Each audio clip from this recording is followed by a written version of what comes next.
আজকে আমাদের এখানে মাছ দিয়ে ডাঁটা আর কাঁঠাল বিচি দিয়ে রান্না করা হবে। আগে ডাঁটা আর কাঁঠাল বিচিটা আমরা সিদ্ধ করে নিয়েছি। কাঁঠাল বিচিটাকে হালকা হলুদ আর অল্প একটু সামান্য লবণ দিয়ে সিদ্ধ করে নিয়ে ডাঁটা দিয়ে আমরা আজকে মাছ রান্না করব। আমরা একটি পাত্রে ডাঁটা আর কাঁঠাল বিচি নিয়ে নিলাম। এখন আমরা ছোট মাছ নিয়ে নিব। যে কোনো ছোট মাছ দিয়ে আপনারা এই রান্নাটা করতে পারেন। এখন আমরা দিব পেঁয়াজ কুচি, পরিমাণ মতো পেঁয়াজ কুচি দিব। এখন দিব কাঁচামরিচ কুচি, পরিমাণ মতো কাঁচামরিচ কুচি দিয়ে নেব। আপনারা যেরকম ঝাল খেতে পারেন সেরকম মরিচ নেবেন। এবার দিব স্বাদ মতো লবণ। এখানে আমরা এখন হলুদ দিয়ে দিচ্ছি হাফ চামচ পরিমাণ। এখন হাফ চামচ পরিমাণ ধনিয়ার গুঁড়ো দিয়ে দিব। হলুদ, ধনিয়া এবং শুকনো মরিচের গুঁড়োটা একটু বেশি দিতে হবে, ঝাল ঝাল হলে ভালো হবে।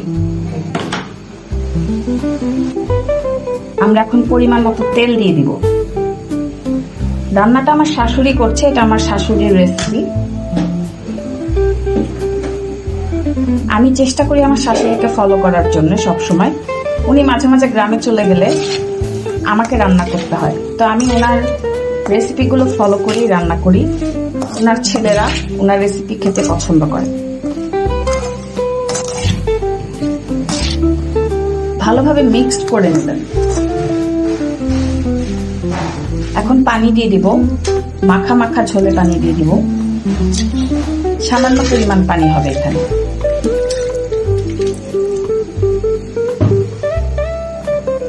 এই রান্নাটা খুব একটা ঝোল ঝোল থাকে না। এই যে আমরা রান্নাটা চুলায় দিয়ে দিয়েছি, এটা শেষ হয়ে গেলে আমরা আবার ফিরে আসব।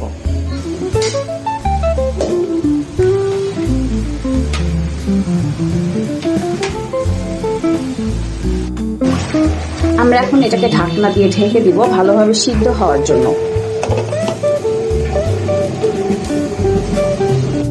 আমরা এখন দেখছি রান্নাটা কতটুকু কমপ্লিট হলো।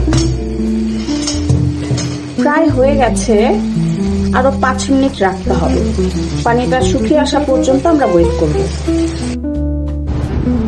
আমরা এখন তরকারিটাকে বেড়ে নিচ্ছি একটি পাত্রে। তরকারিটা কমপ্লিট হয়ে গেছে। এই যে আমাদের তরকারি, দেখতে অনেক সুন্দর হয়েছে, খেতেও অনেক সুস্বাদু হবে। আপনারা ট্রাই করে দেখবেন প্লিজ।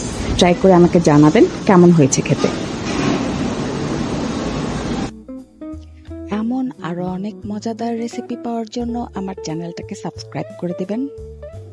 লাইক, ফলো, শেয়ার দিয়ে পাশে থাকবেন প্লিজ।